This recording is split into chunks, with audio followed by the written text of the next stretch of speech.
จะบอกผู้ใดว่าตัวอ้ายคิดทอดเจ้าอยู่บนเส้นทางที่เฮาวาดฝันไว้แต่แล้วเจ้าก็มาผ่านไป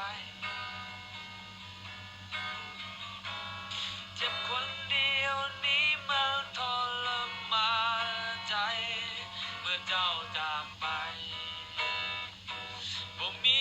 วันหวนคืนมา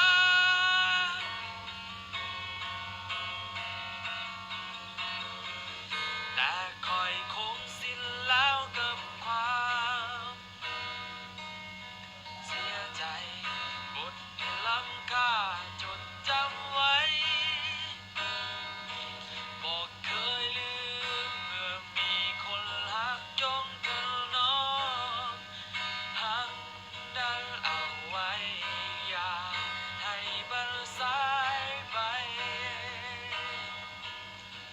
เลยนะ